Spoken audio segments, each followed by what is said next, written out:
Hello, guys. Thank you for joining me. Ivan here. Today we're gonna talk about Napoleon. Being French, I often get the question, who was Napoleon? So here it is. So before we start, subscribe, hit the notification bell. It helps me spread the word, and you can text me any request as well. I want to know what you would like to hear next. So Napoleon Bonaparte. He was born on August 15th, 1769 in Ajaccio. It's in Corsica, a little island off the coast of France. I'm gonna skip the childhood and start in 1787 when he joins the infantry regiment in Valence. Valence, why is it important to me? Because it's pretty much my hometown, 15 miles away. So I know the town very, very well. He joined the army at age 18. He rose rapidly, started to rise, but he was put in jail after the death of Robespierre, famous Robespierre, because Napoleon was a sympathizer to the Jacobins. So he did a stint in prison at the time.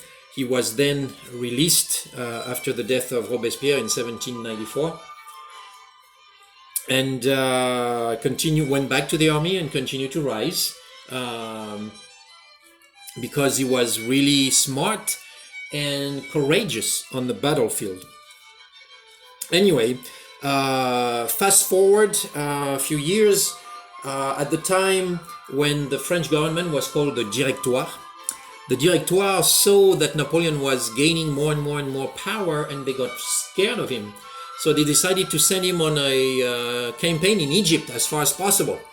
Napoleon went, he took a lot of scientists with him, which was very unusual, but that's how Napoleon already was different. And said scientists who discovered, for example, the Rosetta Stone. Super duper important discovery. It allowed us to translate many lost languages like Aramean, the spoken language of Jesus Christ, and translate the Egyptian hieroglyph. So very, very important discovery. The rest of the campaign was pretty bad. It was in Berezina in Egypt, and Napoleon fled back to France. Again, fast forwarding to 1799, after many we can call coup d'etat, miniature coup d'etat, Napoleon named himself first consul, chief of chief.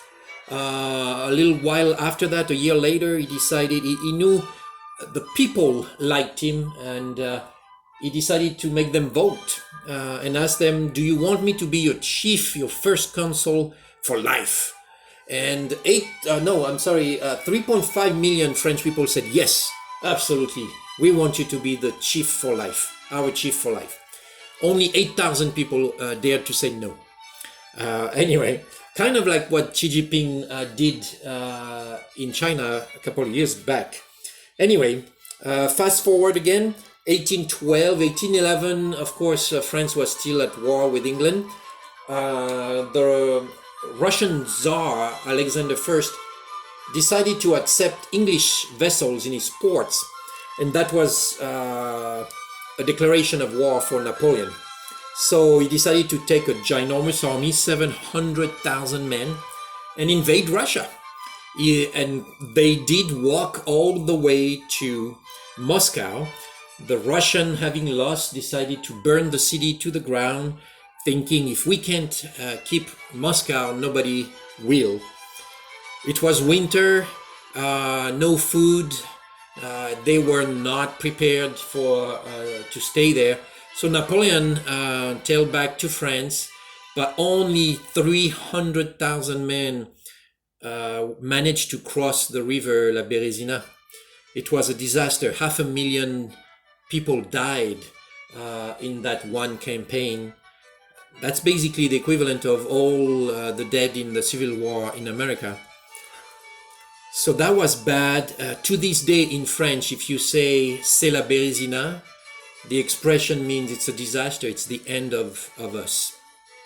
And that comes from that lost battle, campaign from Napoleon. Fast forward 2 years, 1814, the big four of the time, the big four powers, England, joined forces with Russia, Prussia, and Austria. And they defeated Napoleon. They exiled him to an island, a French island, l'île d'Elbe. But it was, of course, without counting with Napoleon, they did install a marionette of a king, Louis XVIII, to rule in their stead. But a year later, 1815, Napoleon escaped, got back to France. He arrived in Grenoble in the east of France with about 800 loyalists. And not an army. The king sent an army to stop him and arrest him. And Napoleon was Napoleon. There was a reason he had such a career. His charisma was such that the army not only didn't arrest him, but they joined him. They joined him and marched on Paris. And the king fled. Seeing that, the king got scared, like many kings, and he fled. And Napoleon took power again. So the big four got back together again, put together an army twice as big as Napoleon's, and defeated him again. And this time he was exiled on an English island, the island of Saint Helen, and that's where he died on May 5th, 1821. Many people said that he was poisoned with arsenic, so he would never have the opportunity to come back and take his throne again. Since, of course, I forgot to tell you, but Napoleon was crowned Emperor of France in 1804. Napoleon was an impatient man. During the ceremony, Pope Pius VII, if I recall correctly, was too slow in his opinion, so he grabbed the crown and put it on his own head, which was unheard of.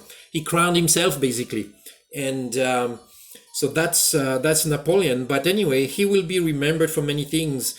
He put together the first nationwide education system. He ended basically a system of legal slavery, feudalism, where you had lords and serfs, and they were not paid. They were just getting enough food to survive, and they had to work for free, to work the land of the Lord, basically. He also codified the first laws, the Code Civil, that gave freedom to all, and property rights to anybody who owned something. So those are still working today, in place today.